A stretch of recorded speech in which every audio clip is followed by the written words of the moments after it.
স্মৃতি আপুর বিয়েতে আমরা কেন যাইনি, মানে এখন আমার কাছে অনেক কমে। যখন আমরা স্মৃতি আপুর আবিরে গেছিলাম সেদিন সারাদিন অনেক আনন্দ করছি, করার পরে রাত্রে বাড়িতে আসছি। পরের দিনে ছিল কাঁচা হলুদের গোসল।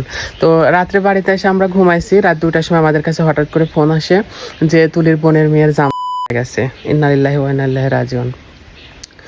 ওই রাত 2টার সময় আমরা সিএনজি ভাড়া করে রাজশাহীতে যাই। আমাদের এখান থেকে 30 কিলোমিটার রাজশাহী।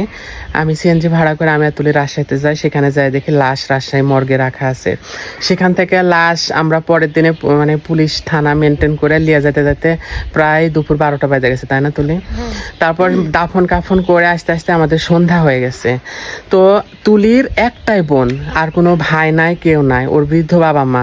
তুলির বোনের হাজবেন্ডও নাই। তুলির বোনের হাজবেন্ডও ছিল এখন থেকে 8 বছর আগে, ঠিক এভাবে ইলেকট্রিক্যাল শর্টে, এই কারেন্টের শর্ট লাগে ছিল।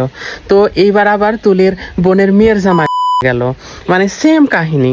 ওর বোনের মেয়ের বিয়ে হয়েছে 5 বছর আগে, ছোট্ট একটা বাচ্চা আছে, 3.5 বছর বয়সের বাচ্চা।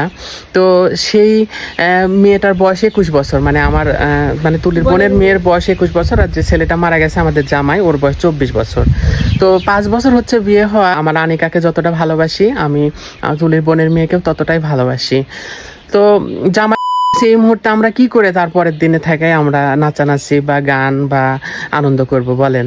এই তো ঈদের কয়েকদিন আগে, কোরবানি ঈদের কয়েকদিন আগে আমাদের বাড়িতে আসছিল।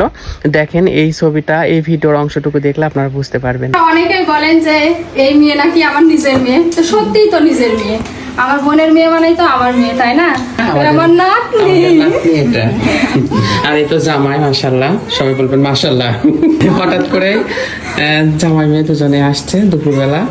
মানে আমি ভেবেছিলাম যে হয়তো বা আবিরে গেলাম, কাঁচা হলুদে গেলাম না, মেহেন্দিতে গেলাম না, প্রোগ্রামে গেলাম না, শুধু দাওয়াতে যাব।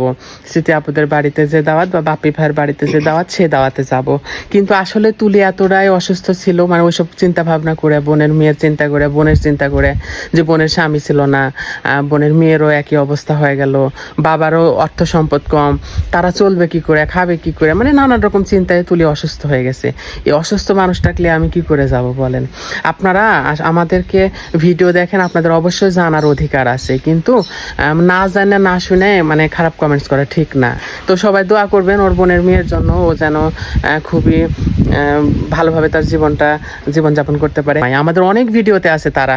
নিশ্চয়ই আপনারা ক্লিয়ার হয়েছেন যে আমরা কেন স্মৃতি আপুর বিয়েতে যাইনি। সবাই ভালো থাকবেন।